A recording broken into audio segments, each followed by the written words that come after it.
आणि आता पाहूयात 100 गावं 100 बातम्या। राज्याच्या अर्थसंकल्पीय अधिवेशनाचा आज शेवटचा दिवस आहे। अनेक मुद्द्यांवरून विरोधक आक्रमक होण्याची शक्यता आहे। अंतिम आठवडा प्रस्तावावरती कायदा आणि सुव्यवस्था यावरून सरकारवर मोठ्या प्रमाणावर टीका करण्यात आली आहे। त्याला उपमुख्यमंत्री देवेंद्र फडणवीस यांच्याकडून उत्तर दिलं जाणार आहे। दिल्लीतल्या काँग्रेस मुख्यालयात राहुल गांधी यांची पत्रकार परिषद होणार आहे। खासदारकी रद्द झाल्यानंतर राहुल गांधी यांनी देशासाठी लढतोय, कोणतीही किंमत चुकवण्यासाठी तयारी असल्याचं ट्विट केलं होतं। त्यामुळे आज ते काय बोलणार याकडे सगळ्यांचं लक्ष लागलंय। राज्यभर भाजपकडून राहुल गांधींविरोधात आंदोलन केलं जाणार आहे। राहुल गांधींनी भारताला तसंच ओबीसी समाजाला बदनाम केलं असं म्हणत राहुल गांधी यांनी माफी मागावी यासाठी भाजपकडून आंदोलन केलं जाणार आहे। विधान भवन परिसरात देखील भाजप आणि शिवसेनेकडून आंदोलन केलं जाईल। राहुल गांधी यांची खासदारकी रद्द झाल्यानंतर काँग्रेसचे पदाधिकारी आक्रमक झालेत आणि आज राज्यात वेगवेगळ्या ठिकाणी काँग्रेसच्या वतीने आंदोलन केलं जाणार आहे। त्याचसोबत काँग्रेस आमदार विधान भवनात काळी फीत बांधून कामकाजामध्ये सहभागी होणार आहेत। बुलढाणा जिल्ह्यात राहुल गांधी यांच्यावर झालेल्या कारवाई संदर्भात काँग्रेस आक्रमक झाले आहे। जळगाव जामोद इथे काँग्रेस कार्यकर्त्यांनी रास्ता रोको करत भाजप विरोधात जोरदार घोषणाबाजी केली आहे। अमरावतीतल्या राजकमल चौकात काँग्रेसकडून मोदी आणि शहांविरोधात जोरदार घोषणाबाजी झाली आणि यावेळी काँग्रेस महिला पदाधिकारी देखील सहभागी झाल्या। भाजप सरकार लोकशाहीची हत्या करत असल्याचा आरोप काँग्रेसकडून करण्यात आला। राहुल गांधींची खासदारकी रद्द केल्यानं ठाकरे गटाचे नेते चंद्रकांत खैरे यांनी संताप व्यक्त केलाय। संपूर्ण देशामध्ये अराजकता निर्माण करण्याचं काम भाजप करत असल्याचा आरोप देखील त्यांनी केला। परदेशात जाऊन देशाची बदनामी करणाऱ्या राहुल गांधींवरती कसाप्रमाणे देशद्रोहाचा गुन्हा दाखल करावा अशी मागणी भाजपचे आमदार नितेश राणेंनी केली। राहुल गांधींना पाकिस्तानात पाठवा असं म्हणत त्यांनी संताप व्यक्त केला। संजय राऊत आणि विनायक राऊत हे सध्या मालेगावात मुक्कामी आहेत। रविवारी उद्धव ठाकरेंच्या होणाऱ्या सभेच्या आयोजनासाठी त्यांनी मालेगावात तळ ठोकलाय। या ठिकाणी ते बैठका घेणार असून सभास्थळाची पाहणी करणार आहेत। पोलीस भरतीमध्ये एकाच पदासाठी अनेक ठिकाणी अर्ज करणारे उमेदवार रद्द करावेत अशी मागणी उमेदवारांनी जालना जिल्हाधिकाऱ्यांकडे केली आहे। एकाच पदासाठी वेगवेगळ्या जिल्ह्यामध्ये निवड झाल्यामुळे इतर उमेदवारांसमोर अडथळा निर्माण होतोय आणि त्यामुळे त्यांना वगळून नवीन यादी प्रसिद्ध करावी अशी मागणी केली जाते। कल्याणमधील अनधिकृत मजारवर कारवाई करा, अन्यथा त्या ठिकाणी राम मंदिर बांधू असा इशारा मनसे कार्यकर्त्यांनी दिलाय। जर त्यांच्या मालकीची ही जमीन आहे त्यांनी देखील ही मजार तिथून काढून टाकण्यात यावी यासाठी महापालिकेला पत्र व्यवहार केलाय। सांगलीमध्ये रंगलेल्या महाराष्ट्रातील पहिल्या महिला महाराष्ट्र केसरी स्पर्धेत सांगलीच्या प्रतीक्षा बागडी हिनं बाजी मारली आणि कल्याणच्या वैष्णवी पाटील हिला चितपट करत तिनं विजय मिळवला।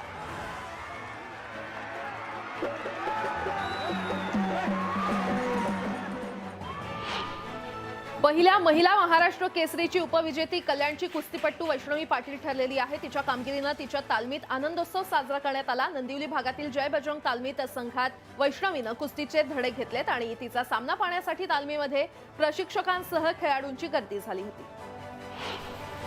वाढत्या महागाई विरोधात उल्हासनगरमधील राष्ट्रवादी काँग्रेसच्या कार्यकर्त्यांनी आंदोलन केलं।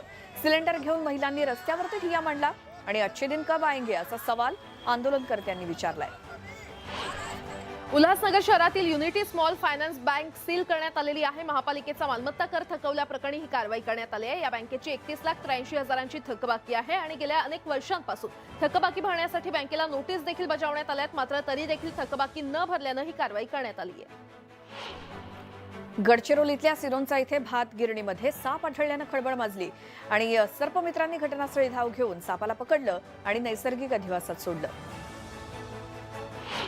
वाशिमच्या पाटणी चौकातील सराफा दुकानाला भीषण आग लागली। या आगीमध्ये दुकानातील लाखो रुपयांचं साहित्य जळून खाक झालं। तब्बल 3 तासांनी ही आग नियंत्रणात आली असून आग लागण्याचं कारण अद्याप अस्पष्ट आहे। सुप्रसिद्ध गायक सोनू निगम यांच्या वडिलांच्या घरी 22 मार्चला 72 लाखांची चोरी झाली आणि या प्रकरणी पोलिसांनी आरोपीला कोल्हापुरातून अटक केली आहे।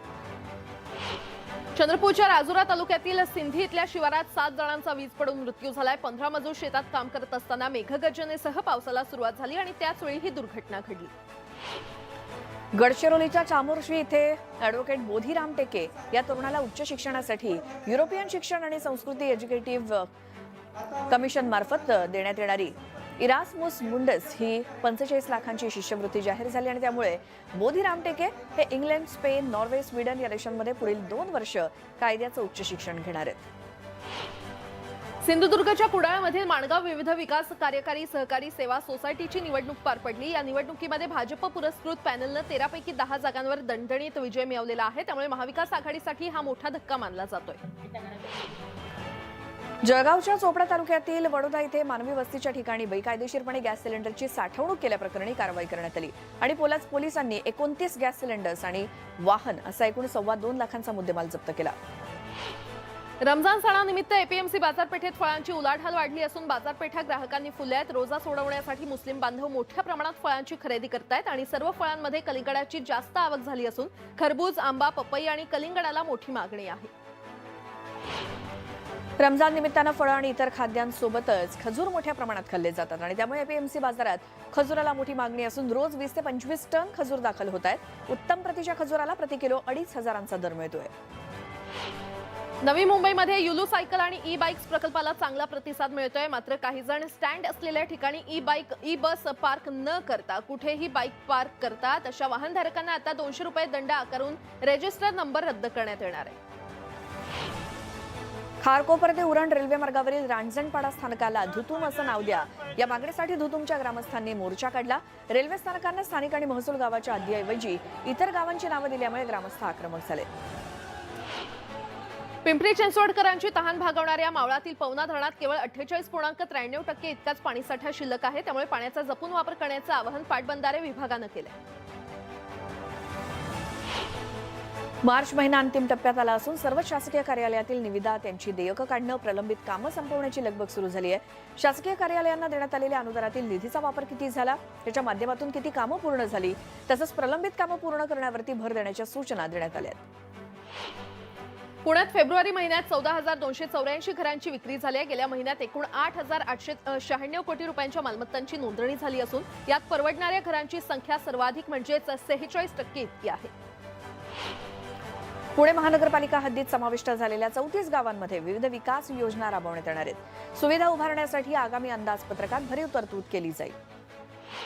राज्यात एसटीच्या महिला सन्मान योजनेला मोठा प्रतिसाद मिळतोय. तिकिटात 50% सवलत जाहीर झाल्यानंतर एकट्या पुणे विभागात आठवड्याभरात 3 लाख महिला प्रवाशांनी योजनेचा लाभ घेतलाय. यामुळे एसटीला 89 लाखांचं उत्पन्न मिळालंय. आरटीई प्रवेशासाठी अर्ज करण्याची मुदत आज संपते आणि त्यामुळे तांत्रिक बिघाडामुळे 25 मार्चपर्यंत प्रशासनाकडून मुदतवाढ देण्यात आलेली होती. आतापर्यंत 3.5 लाख विद्यार्थ्यांचे अर्ज आलेत. लवकरच पुढील प्रवेश प्रक्रिया सुरू होईल. राज्यातील प्राथमिक शिक्षण अधिकारी कार्यालय आज आणि उद्या खुली राहणार आहेत. कर्मचारी संपामुळे 6 दिवस कामकाज ठप्प झालं होतं. त्यामुळे आर्थिक वर्षातील उर्वरित कामं पूर्ण करण्यासाठी कार्यालय सुरू ठेवण्याचे निर्देश संचालक शरद गोसावी यांनी दिले. उल्हासनगर महापालिकेमध्ये यंदा केवळ 23% कर वसुली झाली आणि त्यामुळे पालिकेनं आपलं लक्ष थेट 171 कोटींवरून 56 कोटींवरती आणलंय. तर विकास शुल्क, पाणीपुरवठा आकार मिळवण्यात पालिकेला यश आलेलं नाही. त्यामुळे उल्हासनगर महापालिकेची उत्पन्नाची तिजोरी रिकामीच राहिली आहे. कबुतरांसाठी उघड्यावर खाद्य टाकू नका असं आवाहन नवी मुंबई महापालिकेच्या पशुवैद्यकीय विभागाकडून करण्यात आलेलं आहे. कबुतरांची विष्ठा आणि पिसांपासून निघणाऱ्या जंतूंमुळे फुफ्फुसाचा आजार होण्याची शक्यता असते. त्यामुळे पालिकेकडून विविध उपाययोजना करण्यात येत आहेत. मुंबईतल्या 2,500 क्षयरोगग्रस्त रुग्णांची मनपाकडून जिनोम सिक्वेन्सिंग टेस्ट करण्यात येणार आहे. रुग्णांना अधिक चांगले उपचार आणि दर्जेदार औषधं मिळावीत यासाठी 17 औषधांची चाचणी करण्यात आली आहे. देखभाल आणि दुरुस्तीच्या कामांसाठी उद्या रेल्वेच्या तिन्ही मार्गांवर मेगा ब्लॉक असणार आहे. मध्य रेल्वेवर ठाणे कल्याण दरम्यान अप आणि डाऊन जलद मार्गावर, तर हार्बरवर कुर्ला वाशी मार्गावर ब्लॉक असेल. बोरिवली जोगेश्वरी दरम्यान 5व्या मार्गिकेच्या कामासाठी उद्या पश्चिम रेल्वेवर देखील ब्लॉक घेण्यात येणार आहे.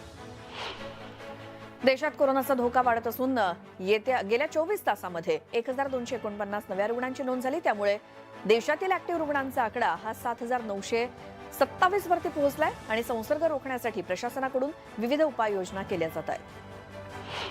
केंद्रीय कर्मचाऱ्यांच्या महागाई भत्त्यात 4% वाढ करण्यात येणार आहे. केंद्र सरकारकडून निर्णय घेण्यात आला असून 1 जानेवारी 2023 पासून हा निर्णय लागू होणार आहे.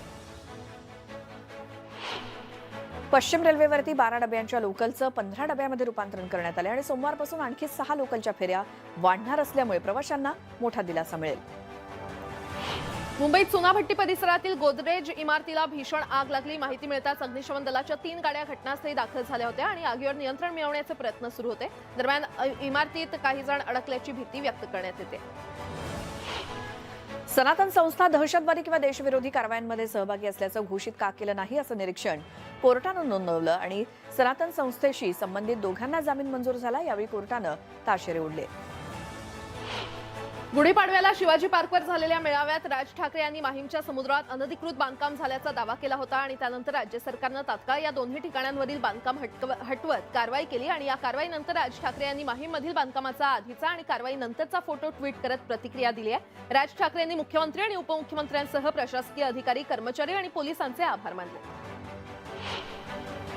मुंब्रा इथल्या डोंगरावरती काही अज्ञातांकडून 7 ते 8 अनधिकृत दर्गे उभारले गेल्याची माहिती मनसेच्या ठाणे शहर शाखेनं उघडकीस आणली आणि यासोबतच मुंब्रा डोंगरावरील अनधिकृत मशीद आणि दर्गे हे 15 दिवसात हटवा, अन्यथा या ठिकाणी हनुमान मंदिर उभारू असा इशारा मनसेचे नेते अविनाश जाधव यांनी दिलाय।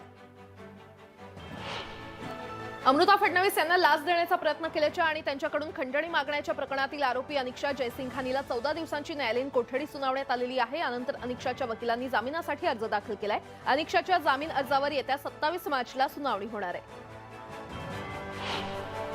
मुंबईमध्ये ईडीनं मोठी कारवाई केली आणि मुंबई ईडी कार्यालयातील 2 कर्मचाऱ्यांना ईडीनं अटक केली आहे। ईडीच्या प्रकरणातील गोपनीय दस्तऐवज लीक केल्याचा ठपका ठेवत दोघांना अटक झाली आहे।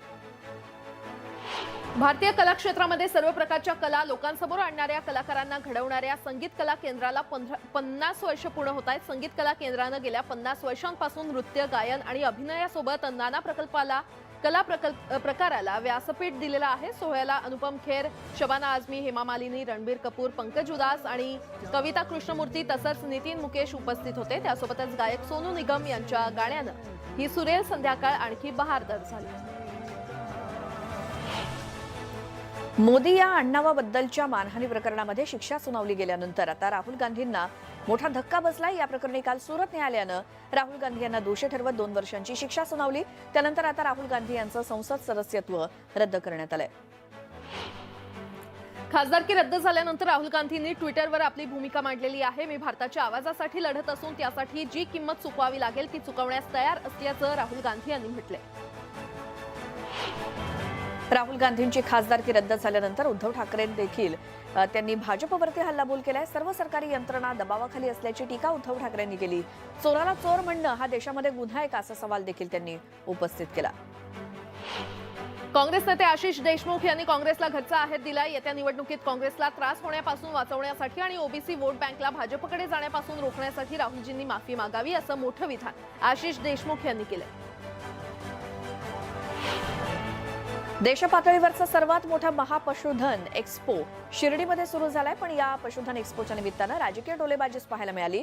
संगमनेरी घोड्यांचे लगाम विखे पाटलांकडे आहेत अशी मिश्किल टिप्पणी यावेळी अब्दुल सत्तारांनी केली आणि सत्तारांनी थोरातांचं थेट नाव घेतलं नसलं तरी उपस्थितांमध्ये चांगल्या चर्चा रंगल्या होत्या। उपमुख्यमंत्री देवेंद्र फडणवीस आणि माजी मुख्यमंत्री उद्धव ठाकरेंच्या विधान भवनातल्या भेटीनंतर अनेकांच्या भुवया उंचावल्या होत्या आणि या भेटीवर आता कृषी मंत्री अब्दुल सत्तार यांनी भाष्य केलंय। ठाकरे आणि फडणवीसांनी सोबत काम केलंय, त्यामुळे ते पुन्हा एकत्र येणार असतील तर आपल्याला मान्य असल्याचं सत्तार यांनी म्हटलंय। केंद्रीय मंत्री नितीन गडकरींच्या जनसंपर्क कार्यालयात धमकीचा कॉल प्रकरणी नागपूर पोलिसांना मोठं यश आलंय आणि बेळगाव जेलची तपासणी केली असता आरोपी जयेश पुजारीकडे 2 फोन आढळलेत। याच फोनवरून गडकरींच्या कार्यालयात फोन करण्यात आल्याचं निष्पन्न झालं। या बातम्यांसह या बुलेटिनमध्ये वेळ झाली इथेच थांबण्याची। मात्र इतर सगळ्या ताज्या बातम्यांच्या अपडेट्ससाठी तुम्ही पाहत राहा न्यूज 18 लोकमत।